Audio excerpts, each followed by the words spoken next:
If we ever wanted to have anything, then you got to go out and work for it. I started work when I was 7 years old, sweeping floors in a beauty salon. After school, my mother was always out working, so we basically were on our own. Let me welcome Steve Varsano, entrepreneur and jet expert. When did you come about to start selling airplanes? One of the customers used to come in and he used to have a jet on his tie.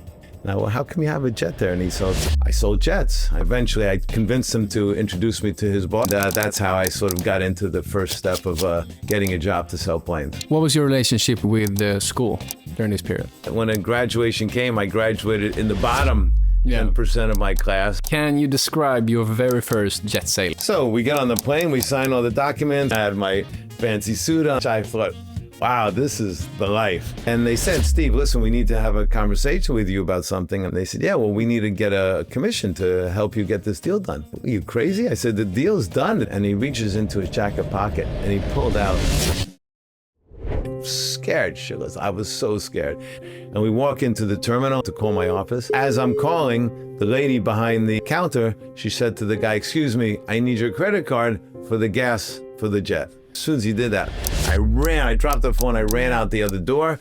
I got on the plane, they closed the door. If you could go back and give yourself one piece of advice, what would you say to yourself? Well,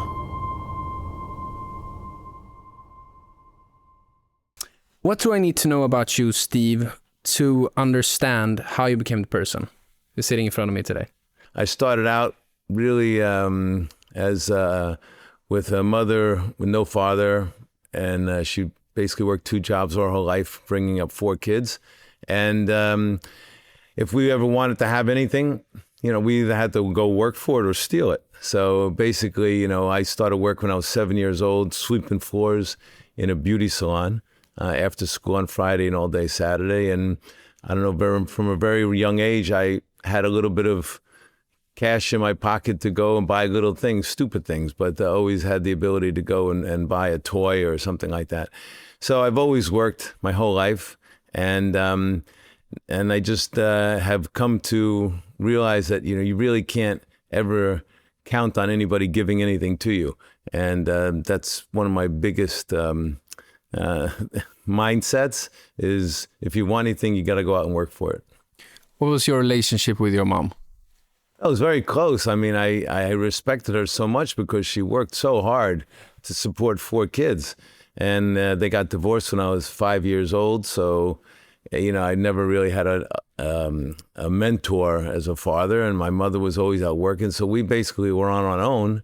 If we were free to do what we wanted to do. And in a way, people would think, wow, you're so lucky you could do whatever you want to do and you had no restrictions or guidance or anything like that. But it's just the opposite because, you have to figure out, it's like being left in the desert in the middle of nowhere and figure out how you go find water, how do you go find shelter. And you had nobody to sort of guide you because she was just working so hard.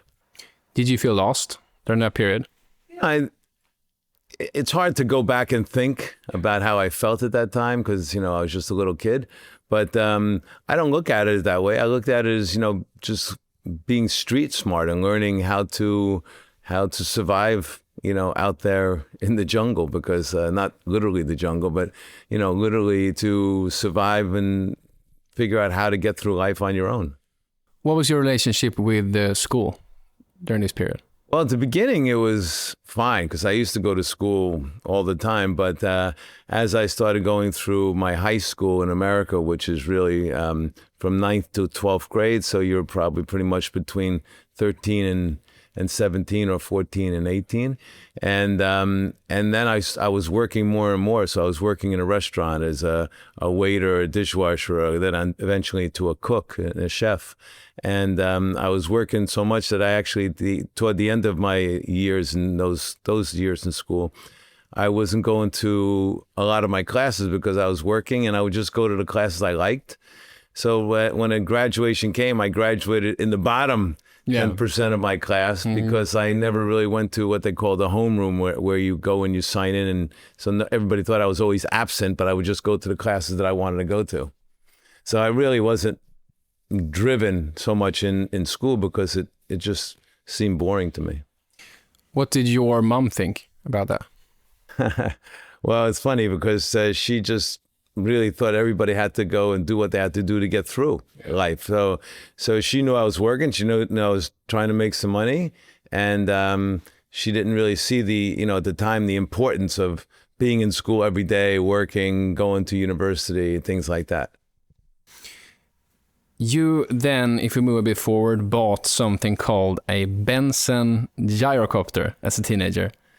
How did that come about? If we move from the period where was that the period where you had all those jobs, or when was that? Yeah, so when I was 14, a friend of mine, I was at his house, and his older brother was going up for a flying lesson.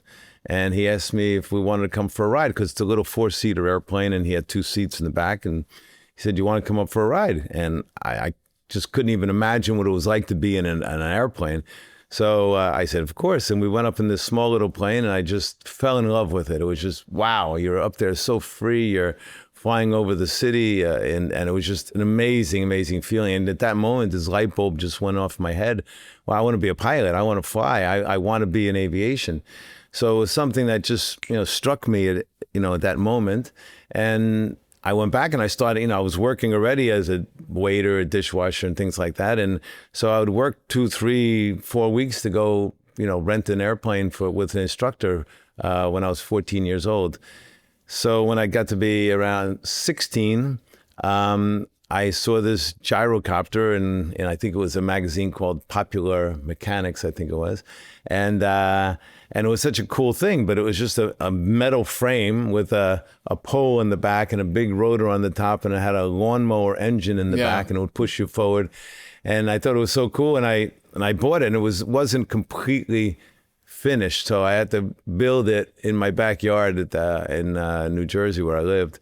And I rolled it down the street, and I was just going to taxi it down the street, and try it out.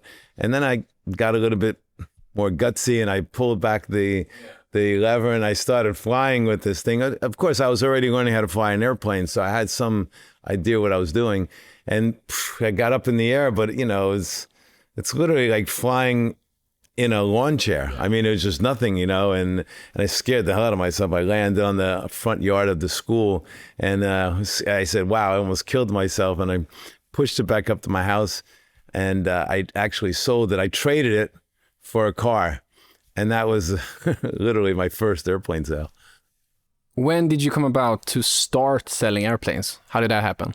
So after I finished university, which I got a degree in aeronautical studies at Embry-Riddle Aeronautical University, which is sort of the only total aviation university in the world that's in Daytona Beach, Florida, and another campus in Arizona.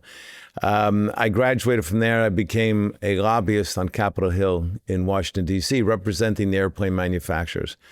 It was a great job, walking through the halls of Congress and Senate, trying to protect the legislative laws that are being set against aviation.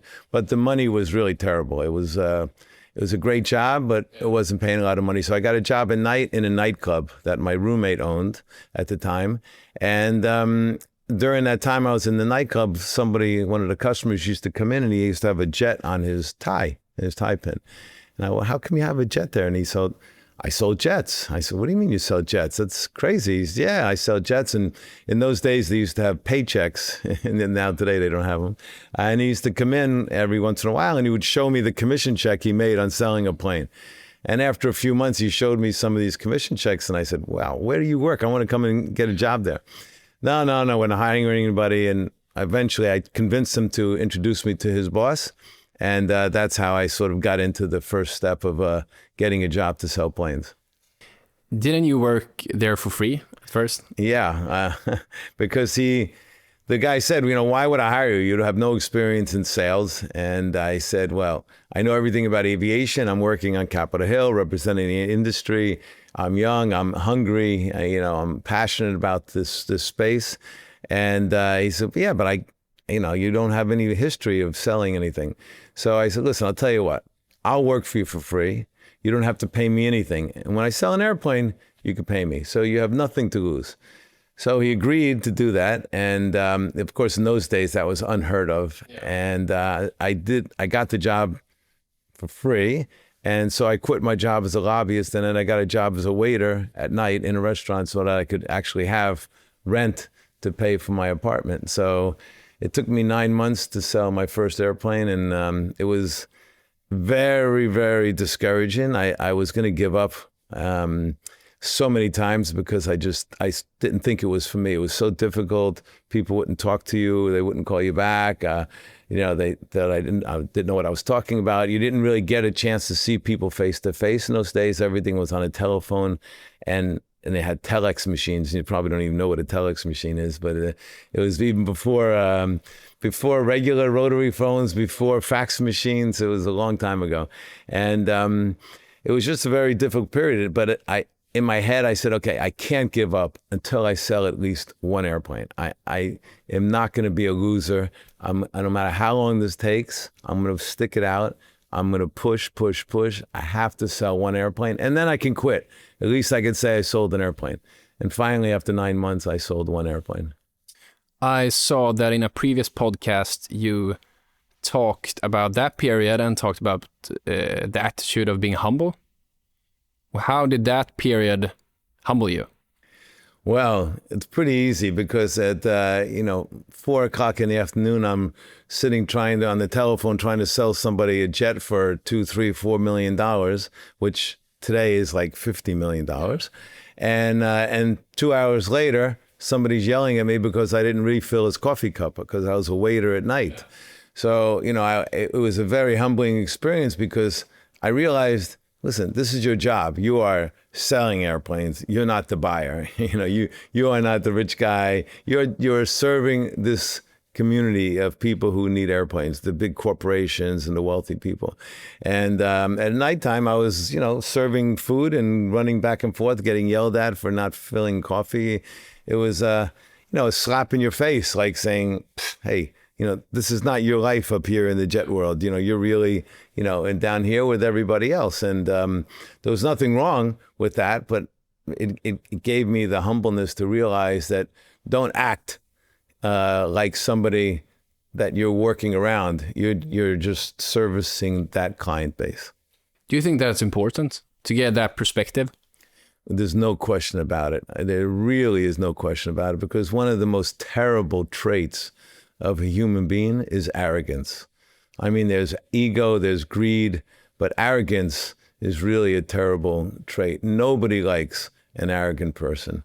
And, I don't think there's a different way to be convincing or forceful. And I think that's really combining confidence, with humbleness.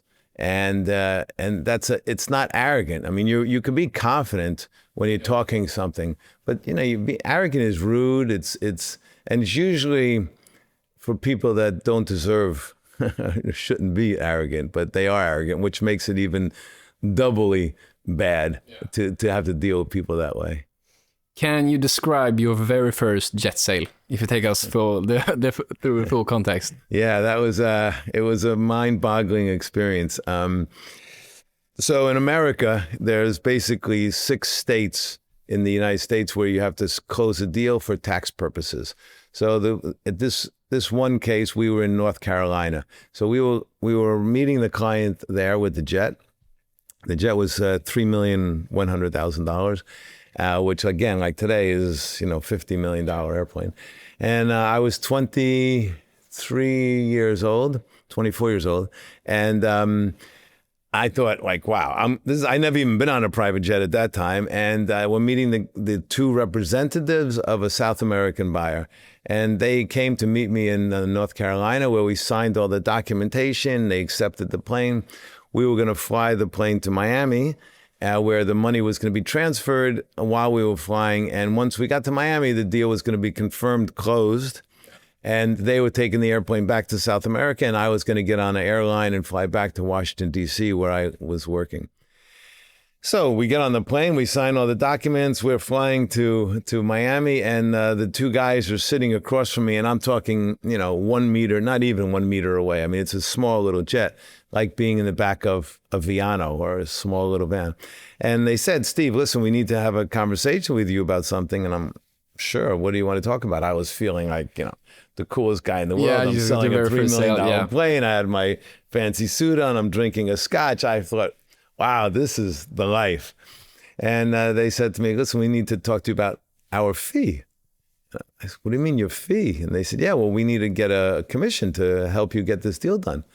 Are you crazy? I said, the deal's done. It's closed. It's finished. They said, well, yeah, well, we want to get paid. Like, you're representing the buyer. I mean, are you crazy? I can't pay you. You're representing the buyer. No, well, we want to get, a fee. And I asked them how much they wanted. They told me how much they wanted. And it's like, that's the whole amount that my company made. I mean, you're nuts. There's no money here for you. I said, okay, don't worry about it. Listen, when we get to the country we were going to, they said, when we get there, we'll get it all worked out and you go home. I'm like, no, you guys, you're crazy. I'm not going down to South America. I'm getting off of Miami. The deal's closed. We're finished. He said, no, Steve, you don't understand. And he reaches into his jacket pocket and he pulled out. There was no telephones, mobile phones in those days. So we landed in Miami. And he told me, come on, let's go. And we're going to call your office and get this money sent. I was shaking. I thought I was going to die. And we went into the private plane terminal. It's called the fixed base operator, which is the terminals where all the private jets go. And we walk into the terminal and I put my little 10 cents into the telephone booth to call my office. And as I'm calling, the lady behind the counter, she said to the guy, excuse me, I need your credit card for the gas for the jet. So the guy turned around to go and walk maybe 5 meters away to give her the credit card. And as soon as he did that, I dropped the phone, I ran out the other door. There was a taxi outside. I jumped in a taxi. I said, quick, I have to get a flight. It was Miami International Airport on this other side. I said, I got to get a flight. I gave him, the money. I said, quick, go. And I went to the other side of the airport. I called my office. I said, did you get all the money? Is the deal closed? Yeah, it's okay. Why? What happened? I said, okay, thank you very much. I hang up and I'm hiding behind all these big concrete poles in the columns in the Miami airport. And in those days, they didn't have the metal detectors at the airport. I went right to the gate. I'm trying to find my plane. I got on the plane. They closed the door. My God, I escaped. I was scared, shitless. I was so scared. I was shaking. Why I continued this business, I don't know. But I thought this is impossible. This can't be what the normal thing is. And then, of course, after it happens, you sort of laugh about it. You think it was cool, it was funny. And I said, okay, let me do one more deal because, I got to prove this isn't the norm. And I did another one and here I am 45 years later. What made you decide to start your own company, Soundjets? Listen, it was late in my life, really, because I've worked for a lot of people most of my life. I worked for a corporate private equity takeover guy from Wall Street for many, many years. And he was, one of these early billionaires. And he had me, I worked, 18, 20 hours a day, but I was, looking at companies to buy. We had a whole flight department with multiple jets. We were flying around the world. It was a very important position dealing with the top people of industries. And but I missed the airplane business. And that was really my passion. So here I was doing corporate acquisitions for this guy and dealing with the top level people of business. And I just thought, you know what? I want to get back into selling airplanes. And from the point I was at working for this guy and from selling airplanes from before, there's no way I could go back and work for somebody. And I just felt, I have enough experience now. And I had this idea, this dream of building a store, a showroom to sell jets. And that was because the demographics of where buyers were not like they used to be, because it used to be most of the people, 80% of the jet owners in those days were in the United States. And then it went down to 50% when I decided to go back to selling airplanes, because all of these new countries, not new countries, but all these countries that started becoming emerging markets and frontier markets that never really, they didn't even have bread on the supermarket shelves, let alone having jets. I mean, places like in Russia and China and Nigeria, India. And they were really developing in these days in the early, in the late 90s, early 2000s. And so it was harder to go see clients. So I came up with the idea I wanted to build a store, a showroom to get clients to come and see me. And there's no way that nothing existed like that, of course. So I just thought, okay, I have to go do it myself. And I had a little bit of money saved up, and I said, I'm going to try and do it. I actually started thinking about it in 2009, which was a really crazy time because, first of all, people thought it was a stupid idea having a store to sell jets. And second of all, it was right after the financial crisis happened.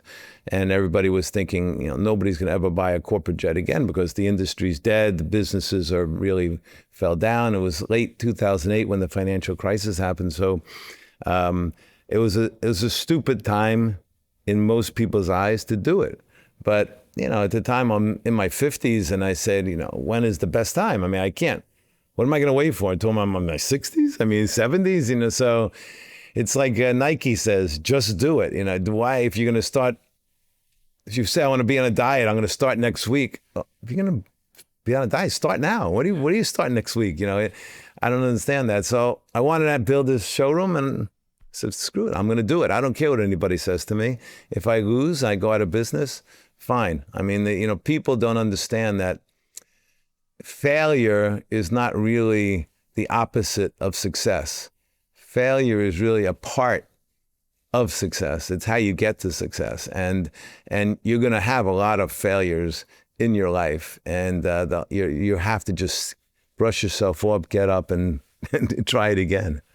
That way of looking at failure, did you learn that from, was the guy you worked for? Did you learn it from him or did you learn it like through your own failures or how did you get that perspective? Listen, obviously when you're trying to sell airplanes, you're having failure every day. You're talking to people that hang up on you. You got a deal you think is going to close. You might work on it for a couple months and somebody changes their mind.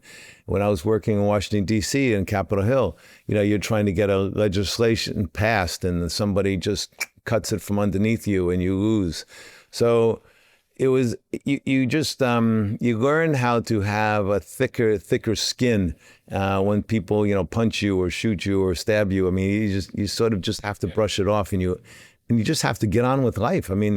This world is not a pleasant place in most ways. The world's in a very difficult atmosphere and you just can't let the negativeness bother you because if you turn on the television and watch the news, you're going to be the most depressed person in the world, even though none of that stuff really affects you, but you just get depressed about it. You can't think about all this negative in the world, and you can't think about negative that's even around you. You have to just keep thinking positive and keep moving forward. You have to be driven to have a purpose and don't let anything stop you from trying to reach that purpose.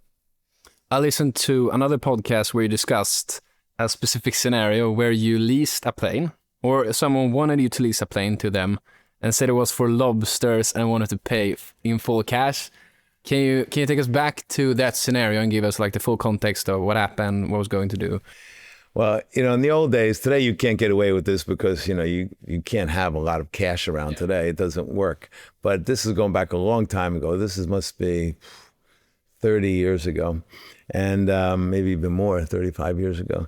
And this guy, wanted to lease an airplane, and I said, okay, we're going to go look at the airplane. So he flew up. He had his own small twin-engine airplane, and he said, I'll pick you up, and we'll fly up to go see the plane because it wasn't far. I was in Washington, and the airplane was in New Jersey, and I forgot where he was coming from, but he came and picked me up in Washington, and we flew to go see the plane. And so after we went to see the plane, we were flying back. He said, I'm going to take the plane. I said, okay, fine. But, you have to get a credit check and, they're going to want to do a credit check to make sure you can make the payments and about your business and everything. And, he told me that, listen, we deal with cash a lot of times because we actually, transport, a lot of fish and lobsters and stuff from Miami, from the Isle of the Caribbean and Bahamas and stuff. You deal in cash and you're bringing planes from, the Bahamas. Sounds a little fishy. I listen, I don't know what to tell you, but they're not going to approve, credit if you don't have any, balance sheet, you don't have any financial statements. And literally, it's in a little small twin-engine airplane, but he reaches back, he's flying, he reaches back and behind the seat that I'm sitting in here, and he pulls out a briefcase, and he gives me the briefcase, And I said, what's this? And I open it up, and it's just full of cash. He said, listen, here is 1 year's payments of the lease payments for the airplane. So they don't need a credit check because I'm paying everything in advance. I said, you crazy? I was like, really? Are you crazy? You're giving me, you want me to count this? I mean, it was just stacks and stacks of money.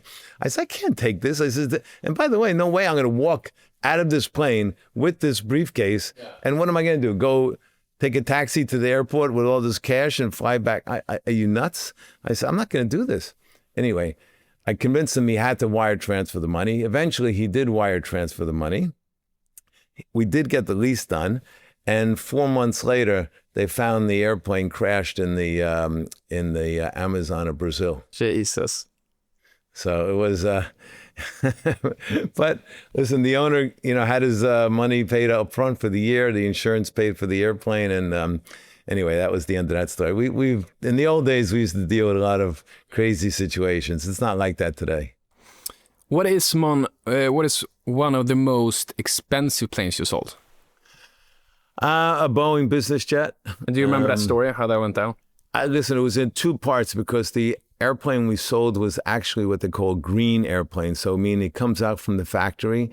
It has no interior. It's just a metal can, basically. So it's brand new. It's brand new. And then you have to take it to another, what they call a completion center, and they complete the airplane. That whole process takes over a year to actually do the completion of the airplane. And so we bought the airplane. That was about $60 million, and then the interior was another $45 million. And so we actually oversaw the whole completion of the airplane. So the whole thing was over $100 million. I've since recently, I just sold an airplane for $84.5 million just recently. And but that one was the most long, it was a bigger one. It took longer because it was actually two-part, the acquisition and the sale of the airplane, and then the completion of the airplane. So it was a much bigger project. What is going through your mind like during that period? I don't know how your structure works. Do you get commission or?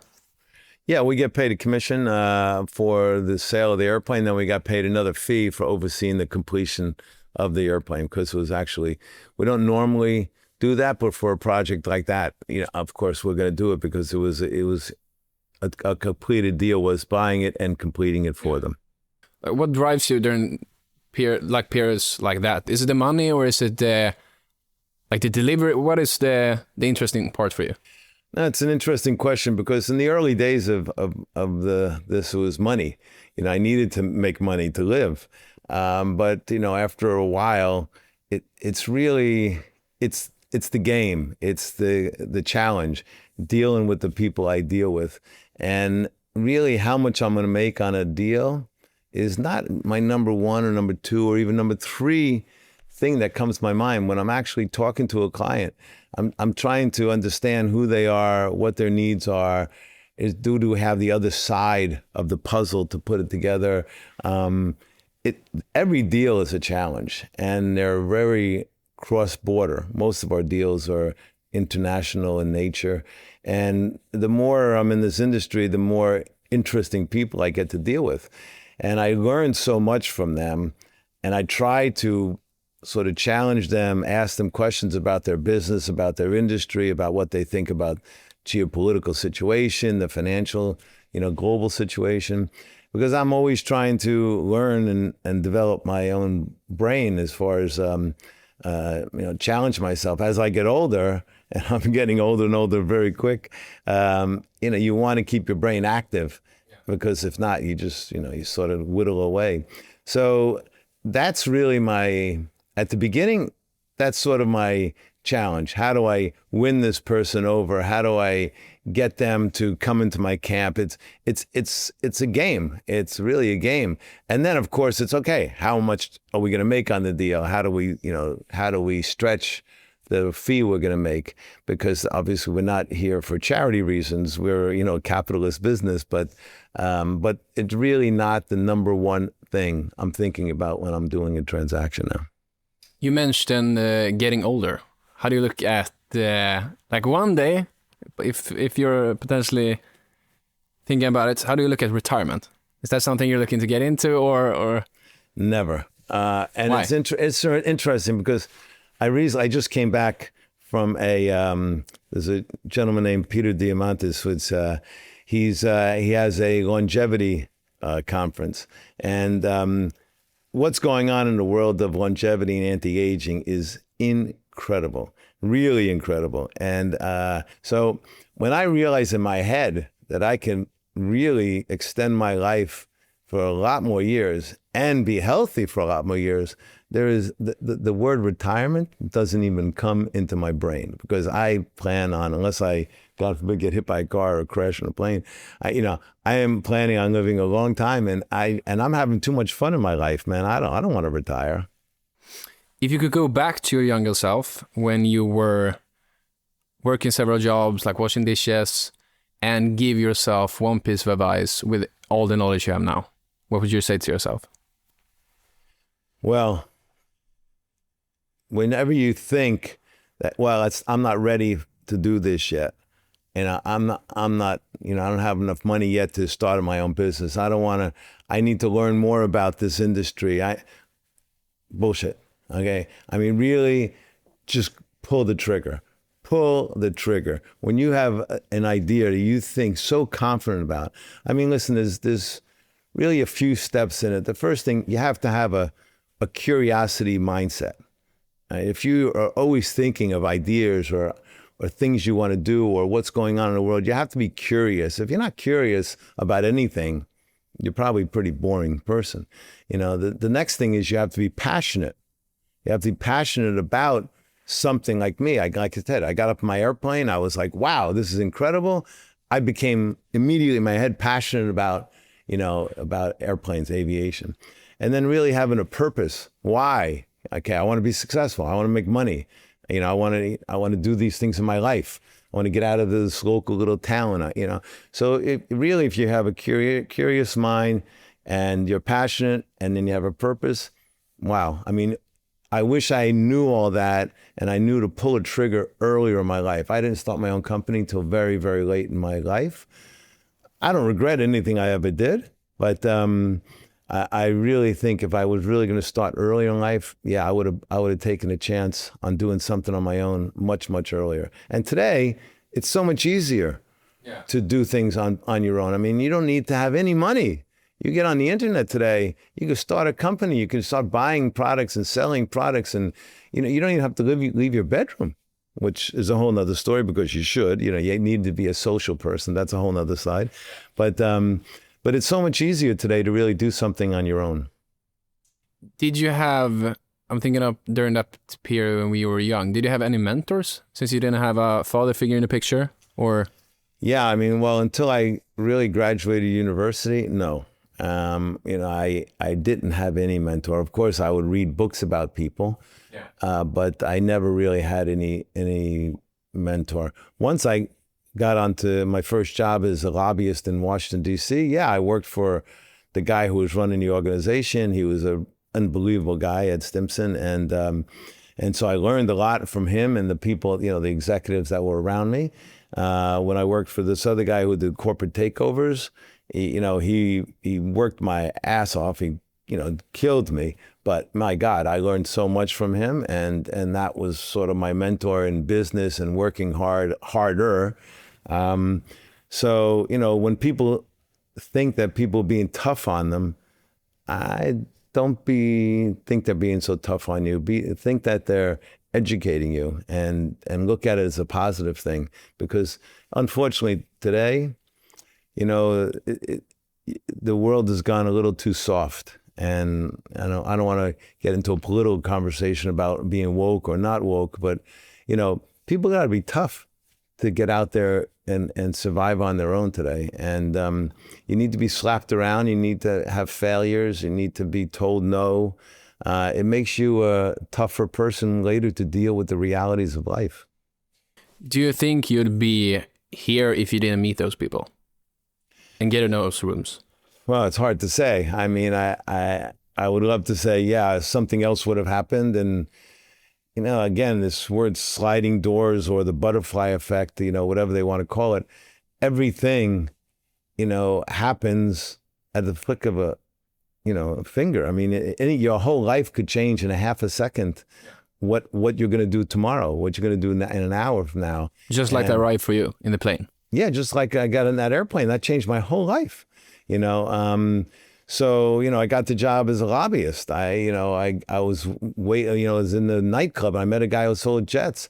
These things, you don't plan these things to happen. So, there's the term shit happens. I mean, and this is why I would go back a few minutes ago. I was saying, don't sit home on your computer, on your phone, get out there. Another thing, if you ask me what I had done differently, I mean, get out there. People who really find a passion for some industry, go out to the conferences that these industries have and meet people, walk up to the different booths that they have, in these conferences and talk to people.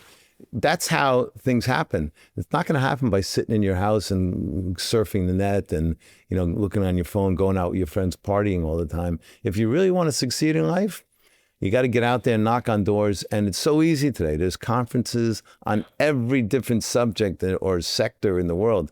Go to them and just talk to people. You can't imagine what comes out of these situations. What are your goals now going forward with both yourself, but also with the jet business? Well, I want to expand this now to the U.S. because actually 60% of the business and 60% of our business is actually in the United States.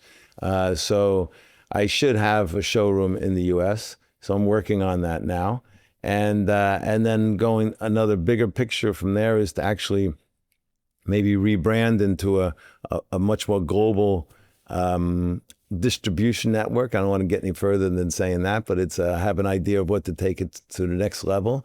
And there are these things that they call eVTOLs, which is electric vertical takeoff and landings, the flying cars. They're basically passenger carrying drones. That's the future. That's going to be starting in the next year or two. They're already test flying them now. So that's going to be a whole nother world. I think, listen, there's other business opportunities I'm working on, investments that I deal in. And I'm, like I said, I'm a learning or a sponge of trying to suck up information because the world's changing so much today that there's who knows what angle I'm going to want to expand to, in the future. But I'd love to expand this business so that I can get some other people involved in it and sort of I could step back a little bit from day-to-day connection and have somebody else doing it day-to-day and me be more of a, the figurehead or chairman or something like that. If people want to get more information about you and what you do, where would be the best place? Well, you can Google me and get a lot of information about me or on my social media because we've obviously social media has really gone crazy in the last 2-3 years. We've been super lucky with our social media distribution network. So if there's, you can learn a lot about our industry or about our business, about me through those methods. But if somebody wants to get a hold of us, just come to our website on the jet business and they can send an email right there to it. And I will get that. All right, cool. Well, I think that's a good place to wrap this up. It's a pleasure. Thank you very much for taking this time to talk to me. Thank you for taking the time. If you like this video and enjoy our podcast, make sure to subscribe to get notifications each time we post a new episode. It's right there. Thank you so much.